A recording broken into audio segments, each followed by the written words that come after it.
I hunch forward at my design station, fine-tuning a font spacing on Tyler and Audrey's wedding announcements for the fourth time. The evening sunlight cascades across my workspace, highlighting the golden shimmer I've incorporated into the design exquisite, nearly flawless. My sister deserves nothing but excellence. My phone vibrates against the cherry desk, inching perilously near my herbal tea. Tyler's name illuminates the display, sending an involuntary smile to my face. Celebration this weekend.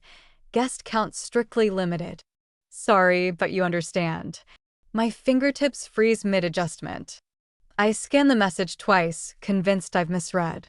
The delicate calligraphy pen drops from my grasp, leaving an unwanted mark across the prototype announcement. What? I murmur to my silent condo. My teacup topples as I grab for my phone, the amber liquid bleeding into my artwork. I barely register this disaster instead. My gaze locks on the framed photograph beside my desk, Tyler beaming in her graduation cap, standing beside three enormous gift baskets I'd devoted countless nights assembling. The ones I'd sacrificed sleep creating so they'd arrive for her college orientation.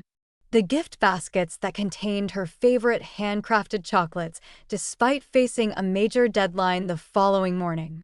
The baskets she'd called lifesavers during her freshman year. My hands quiver as I dial my mother's number. Sophia? Mom's voice emerges after several rings, distracted and slightly irritated. Everything all right, Mom?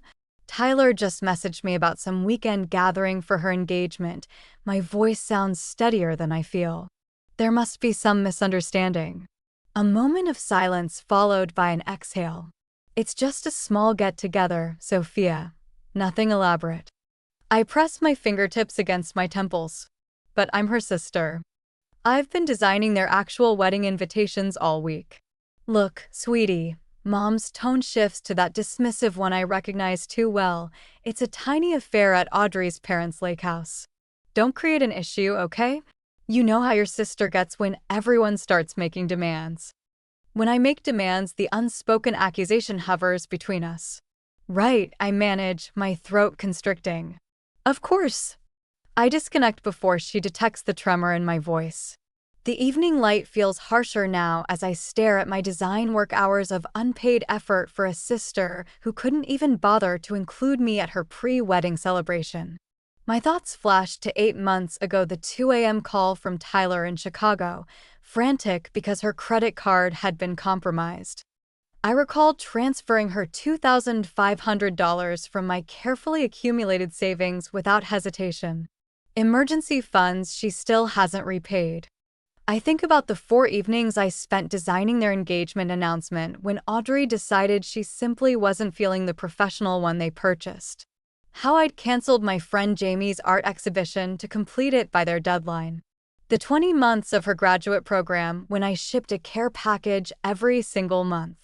When I checked on our parents weekly. When I helped Audrey organize their apartment so it would be ready when Tyler finished her degree. My phone chimes again. My cousin Rachel's message appears. Just got the invite for TA's event. You heading to the lake this weekend? My stomach twists. Evite? I whisper. What should I write? I reply. 3 dots flicker, disappear, reappear. Oh, awkward. Thought you'd definitely be there.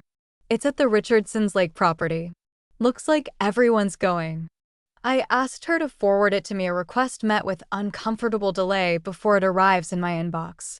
The screen glows with a cheerful nautical design. Join us for a lakeside engagement celebration. The details blur before my vision, but one fact becomes unmistakably clear: this is no intimate gathering. The guest list, 150 plus. I scroll through names, recognizing Tyler's university colleagues, distant relatives, Audrey's high school friends, everyone, it appears, except me. My phone rings. Mom again. Your sister has her reasons, Sophia, she says before I can speak. Perhaps she thought you'd be uncomfortable with so many people. You know how you get. How I get. My voice scarcely rises above a whisper. Just respect her decision. That's all I'm asking. After we hang up, I sit motionless, staring at my bank account on my laptop screen. Years of careful saving. Years of choosing family obligations over personal aspirations. My cursor hovers over the Book Now button for the Sedona Wellness Retreat I've daydreamed about for years, the one I've repeatedly postponed because something more urgent, someone more important always needed me. Not anymore. I click Book Now, first class ticket, panoramic suite, 8-day stay.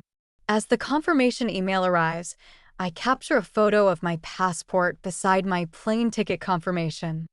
I upload it to Instagram with steady fingers. When you're not on the guest list, you create your own journey. The first-class cabin envelopes me in a tranquil luxury I've never permitted myself to experience. Plush seating cradles my shoulders as I sip complimentary champagne, the bubbles dancing against my tongue. A strange mixture of guilt and liberation floods my system stronger than the beverage in my hand. Another. The flight attendant gestures toward my nearly empty flute. Yes, the word emerges without hesitation, without the familiar mental calculation of whether I deserve the indulgence. Thank you. My apartment's monthly rent wouldn't cover this single flight, but 7 years of emergency savings sit untouched in my account, emergency funds that were always accessible when Tyler needed them. The seatbelt indicator darkens, and I breathe deeper than I have in years. The panoramic suite at the Sedona Sanctuary makes my apartment resemble a storage closet. Floor-to-ceiling windows frame rust-colored mesas bathed in sunset glow that transforms the red rocks to burnished copper. The king-sized bed could accommodate 4 of me. The bathroom gleams with travertine I've only viewed in design magazines. I stand before the mirror, barely recognizing the woman gazing back. Her eyes hold an intensity one haven't witnessed before, part fear, part defiance. Who are you? I whisper to my reflection. My phone vibrates against the nightstand for the 15th time in an hour. Mom's name flashes on the screen, then vanishes as I silence it. Dad's text already waits unread, along with 4 from Tyler and 2 from Audrey. I place the phone face down without checking the messages. Whatever family crisis requires resolution, they'll need to find another solution. They said what? I clutch my coffee mug tighter as Rachel's face fills my tablet screen the next morning. The retreat's meditation garden offers seclusion for video calls that would be impossible in the crowded communal spaces. I wasn't supposed to hear it. Rachel's voice lowers. Audrey was talking to her brother in the kitchen. She said, and I quote, "We just figured Sophia would bring down the mood, then something about how you're always so serious and make everything into a major issue." The coffee turns acrid on my tongue. Tyler didn't defend you, Rachel continues, her eyes avoiding the camera. She just agreed. My phone signals a text from Dad. "I'm disappointed about this situation, Princess, but you understand how your mother and sister become when they've settled on something." This isn't the first time, Rachel adds, hesitating. "Remember Christmas at Grandpa Joe's last year? And Tyler's graduation celebration? What about them?" But even as I ask, puzzle pieces snap into place: the last-minute venue changes, the vague invitations, the surprised expressions when I arrived. "They've been strategically excluding you from your own family for years, Sophia. I thought you realized." The revelation settles like lead in my stomach. I've been methodically uninvited from my own family for years. You've transformed, honey. Finally advocating for yourself, Aunt Elizabeth's raspy voice fills my voicemail speaker as I prepare for my first sunrise yoga session. I've lived too many decades to witness this foolishness. Call me when you're ready to talk. Until then, savor every moment of that desert air. I slide the phone into my pocket with a smile I wasn't expecting to discover today. First time on the mat? My instructor, Kai, adjusts my posture with experienced hands. His weathered face displays decades of laugh lines and a permanent squint from years facing the desert sun. First time doing anything solely for myself, I admit. He nods, comprehending far more than I've expressed. Found yourself some worthy company then.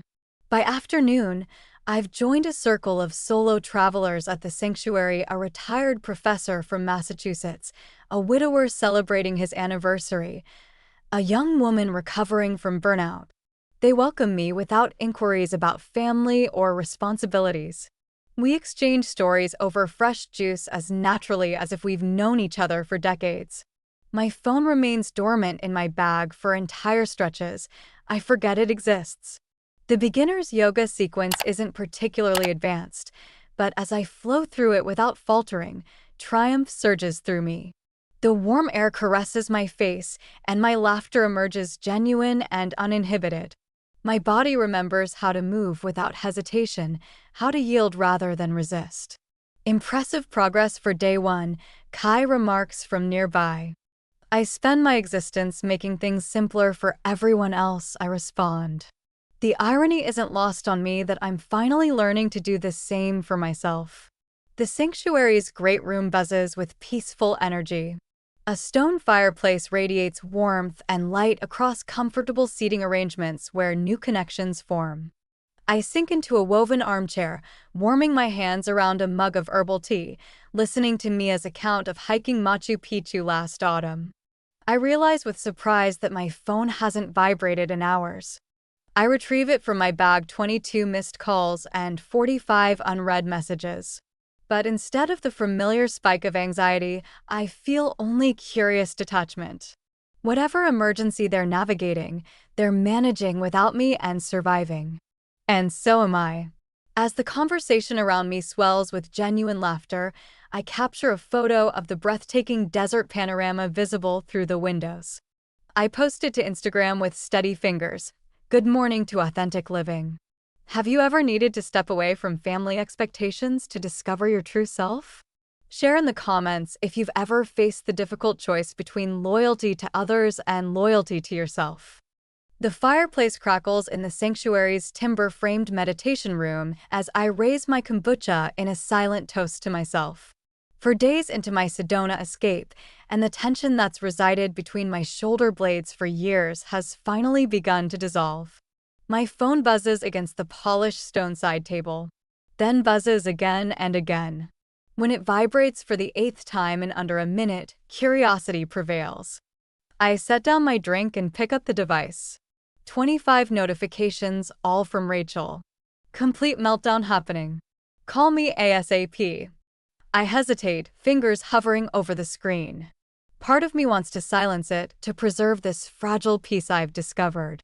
But another part, the part that spent 34 years witnessing my family's chaos from the front row, needs to know.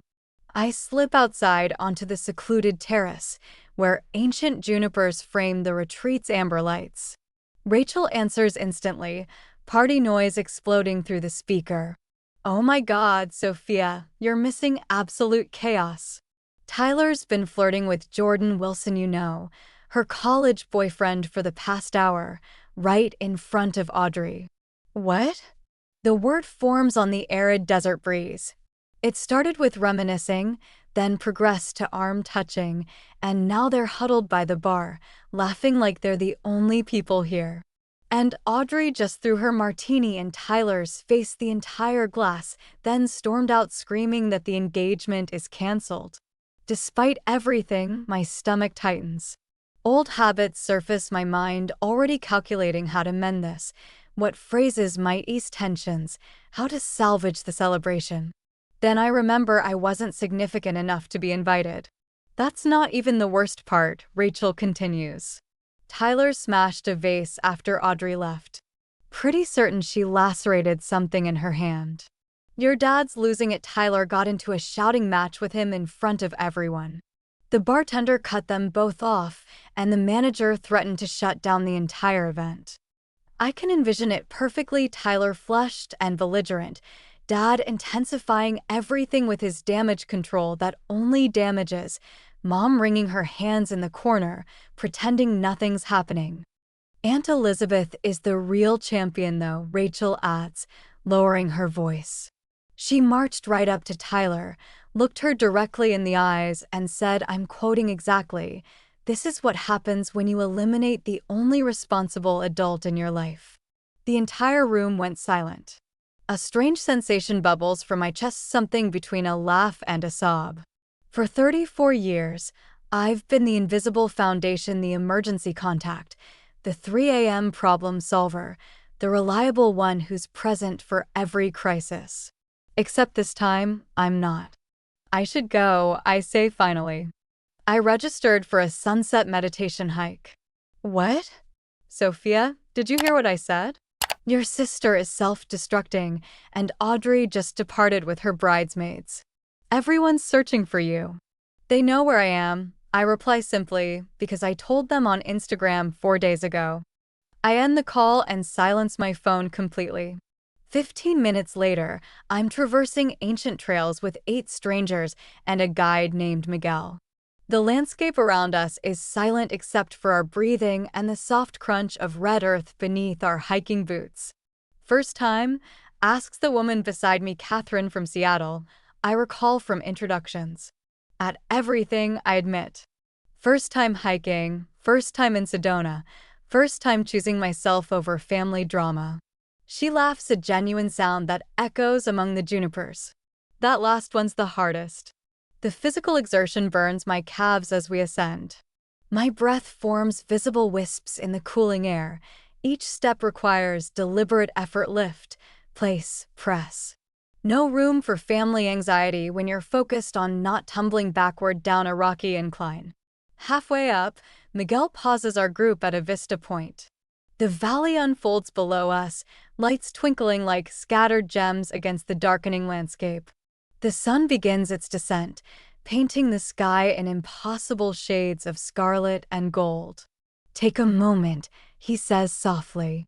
Sometimes we become so fixated on the climb that we forget to observe our surroundings. Something inside me breaks open at his words.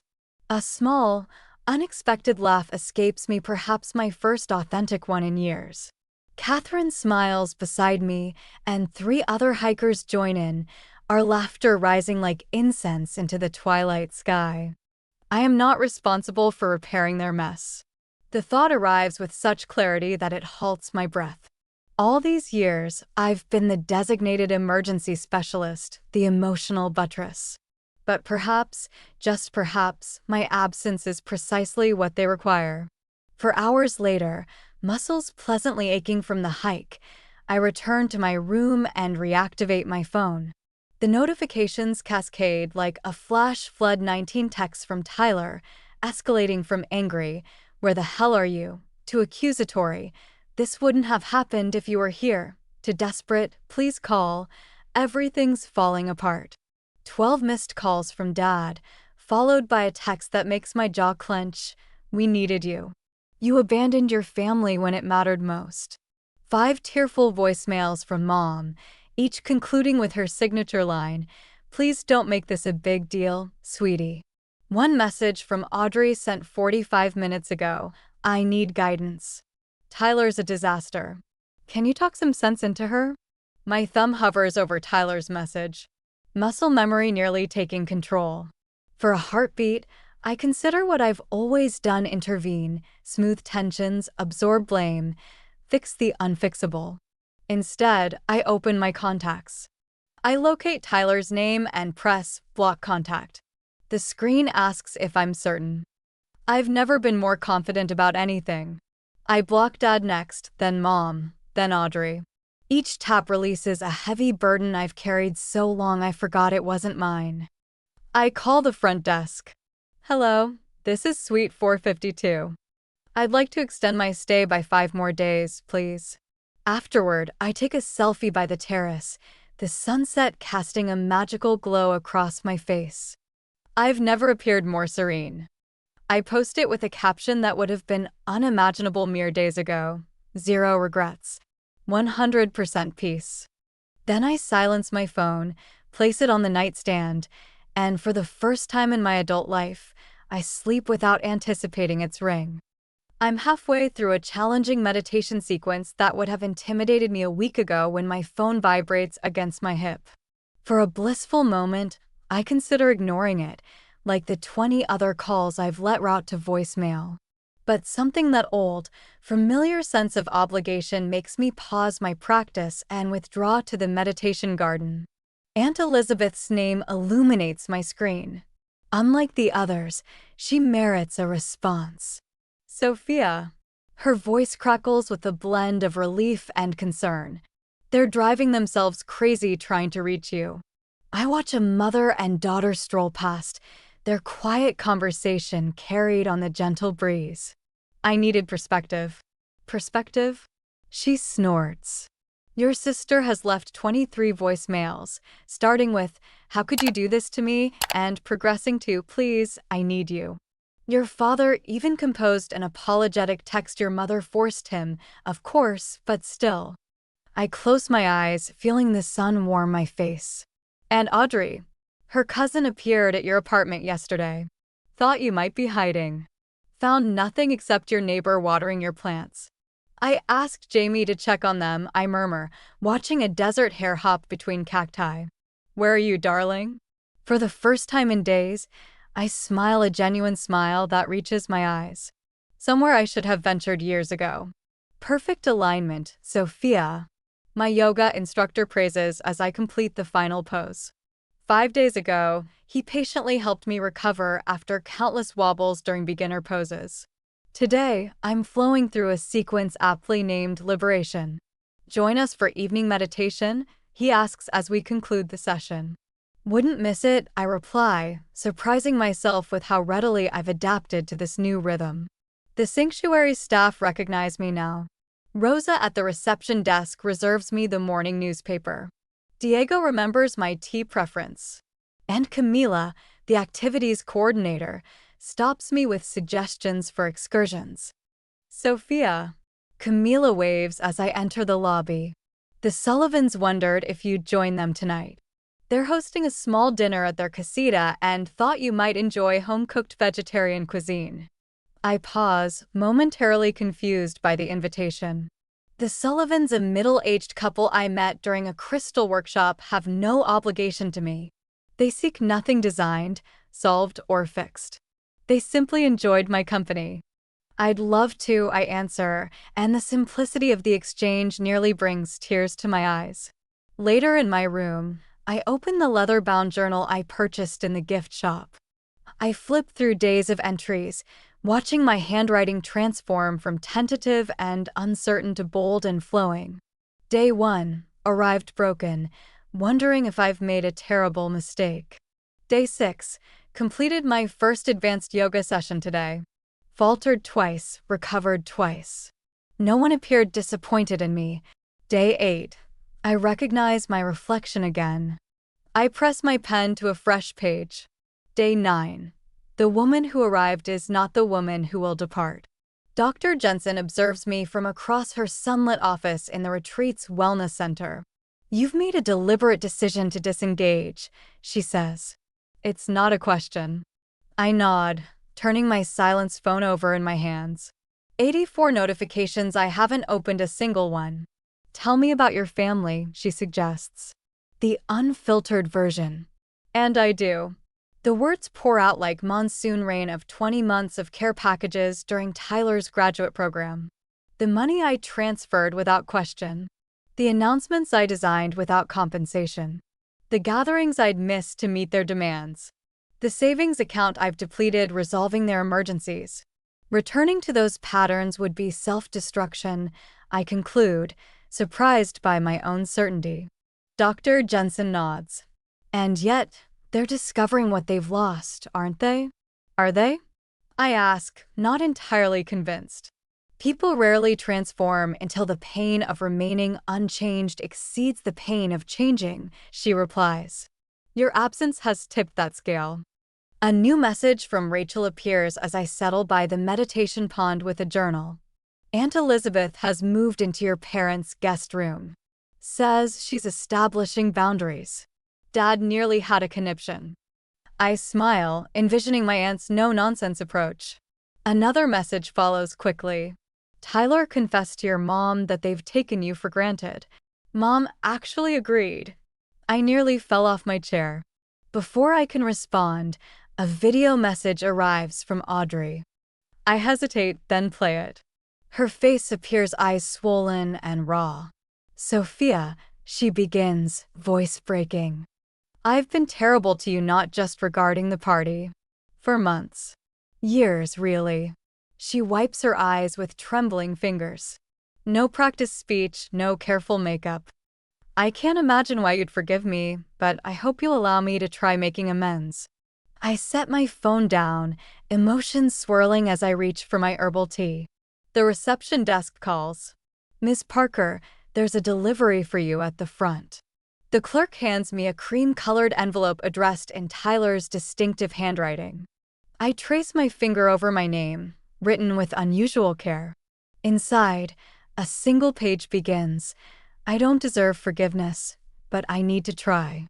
I stand motionless in the grand atrium, sunset illuminating the sandstone walls, wondering how long the journey toward forgiveness should take and whether immediate reconciliation would heal or harm us both.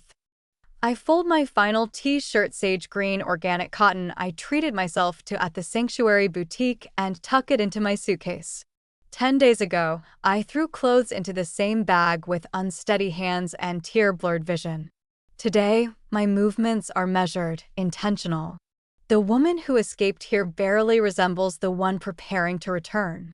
My phone buzzes Dad again. Just confirming what time we should collect you tomorrow, his text reads. I type my response without hesitation. No need. I've arranged a rental car. 3 dots appear, disappear, then, seems unnecessary. We don't mind. I do, I reply, then silence my notifications. Autonomy begins with small decisions: the rental car, the neutral meeting location, the terms of re-engagement after what they're all calling my little breakdown, as if standing up for myself could only be explained by emotional fragility. From my balcony, I take one final look at the mesas that witnessed my transformation. Tomorrow I'll meet my family at Horizon Coffee House, not our kitchen table, where I've swallowed criticisms with Sunday brunch for 3 decades. Thank you, I whisper to the landscape, silhouetted against the deepening twilight. I spot them through Horizon's window before entering, Dad checking his watch, Mom nervously stirring her coffee, Tyler with her arm around Audrey, who's scrolling through her phone. Their tableau of impatience so familiar, it almost pulls me back into old patterns. I straighten my shoulders and push open the door. Sophia. Mom spots me first, half rising with that anxious smile. We saved you your favorite window spot. I slide into the empty chair, setting down my leather portfolio with deliberate care. The weight of it grounds me. You look different, Tyler says, squinting slightly. Sedona agrees with me, I answer, making eye contact with the barista instead of my sister. Well, Dad clears his throat, taking charge as expected. Let's just put this unfortunate episode behind us. Your mother's been beside herself, and Tyler and Audrey need assistance planning the rescheduled engagement celebration. Audrey nods eagerly. We're thinking the second weekend in May. I've already created a spreadsheet of tasks. I've highlighted yours in green. My mother reaches across the table, her fingers trembling slightly as they cover mine. Sweetie, please. The family needs to remain united, especially after everything that's occurred. I gently remove my hand from beneath hers and open my portfolio. Before we proceed, we need to address what happened. Sophia, Dad warns, dwelling on unpleasantness. I'm not dwelling, I interrupt, my voice quiet but firm. I'm establishing context. I withdraw a sheet of paper from my portfolio. On January 23rd last year, Tyler called at 2 a.m. from Chicago because her credit card was compromised. I transferred $2,500 from my emergency fund within minutes. I look directly at my sister. That loan remains unpaid. Tyler shifts uncomfortably. I've been meaning to. Last October, I continue, I missed Jamie's gallery opening to complete your engagement announcement because Audrey wasn't feeling the professional design you'd already purchased. I place my phone on the table, screen up, and read the text from Mom telling me to not make this a thing, when I was excluded from a 150-person engagement party. Silence descends upon our table, heavy and unfamiliar. My family stares at me as if I've suddenly started speaking a language they don't understand. I'm not here to accuse, I say, folding my hands on the table. I'm here to establish boundaries. Dad's face reddens. Now see here. No, Robert. Mom interjects with uncharacteristic firmness. Let her speak. I pull out another sheet of paper and place it beside the first. These are my requirements from each of you moving forward. They lean forward, almost in unison, scanning the typed list. 1. Acknowledgement of my time, energy, and contributions. 2. Advance notice for family events minimum 3 weeks. 3. Repayment of outstanding loans within 8 months. 4. No more complimentary design work family discount of 20% only. 5. Respect for my refusals without guilt manipulation. If these boundaries are violated, I continue, I will restrict contact until the behavior changes. I've learned that love without respect isn't sustainable. And if we reject this ultimatum? Dad's voice wavers between anger and disbelief. Then you'll be making a choice about what kind of relationship you want with me. I straighten the papers with steady hands, and I'll respect your choice by making my own. Tyler wipes an unexpected tear. Sophia, I didn't realize. I know, I say, softening slightly. That's part of the problem. These seem reasonable, Mom offers tentatively, glancing at Dad. Audrey's perfectly shaped eyebrows arch high. So you're not assisting with the wedding arrangements? After everything that's transpired. I'll help within these parameters, I answer. But there's something else. I've accepted an 8-month design contract in Colorado. I begin next month. You're leaving. Dad's palm strikes the table, rattling our cups. Just like that? I'm pursuing an opportunity, I correct him, just as you always encourage Tyler to do. Dad opens his mouth, closes it, then slumps back in his chair. Tyler leans forward, eyes rimmed with regret. I've been a terrible sister, haven't I? Before I can answer, the coffee shop door swings open, and Aunt Elizabeth makes her entrance impeccably timed, as always. Well, look at you, she says, her eyes appraising me with approval. About time someone established some self-respect in this family. She pulls up a chair from the neighboring table and wedges it between Dad and me. Now, she says, placing her weathered hands flat on the table, let's discuss how this family moves forward with considerably more equity and substantially more respect. I catch my reflection in the window, shoulders squared, chin level, eyes clear. The desert gifted me this treasure, a woman who finally values herself enough to demand others do the same. Rust-colored mesas frame my view as I adjust the blinds in my Colorado apartment. 8 months in this place, and the scenery still steals my breath. The crisp February air seeps through an inch of open window, a luxury I never permitted myself back home, where I covered the heating bills my parents claimed they couldn't afford. I run my fingers along the row of postcards pinned to my cork wall. Sedona, Taos, Boulder, Aspen, places I've explored since claiming my independence. Each one a milestone marking distance from the woman who'd cancel plans at the first hint of family need. My phone illuminates with Dad's weekly video call.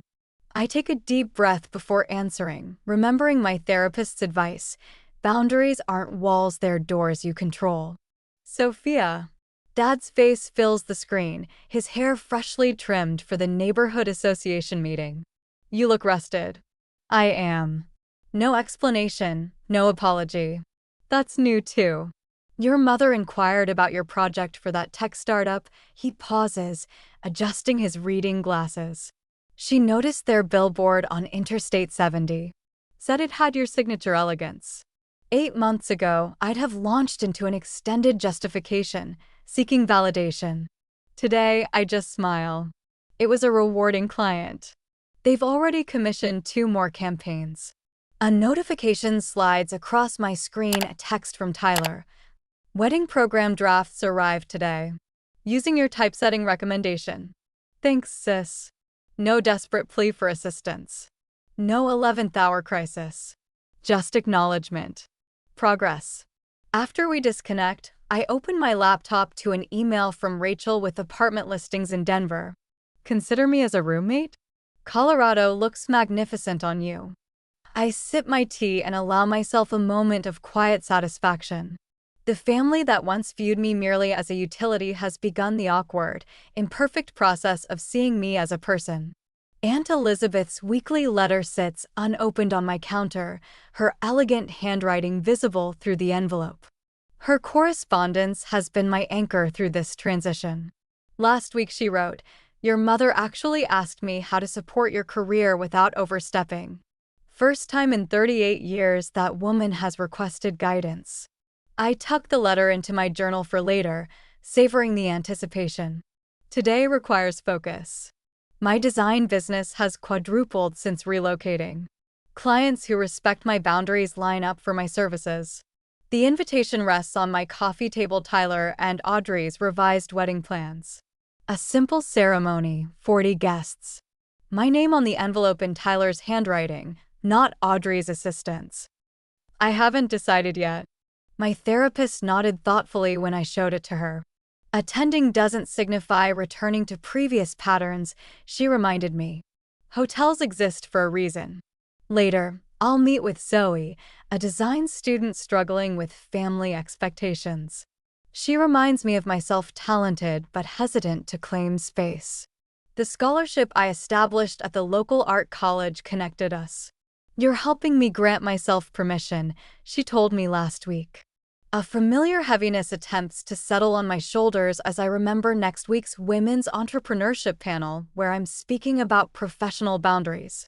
The old Sophia would panic at being viewed as an authority on something she'd only recently mastered. But that was before. Instead, I close my eyes and practice my evening gratitude ritual, thankful for courage, for mountains, for the quiet contentment of a life that belongs to me.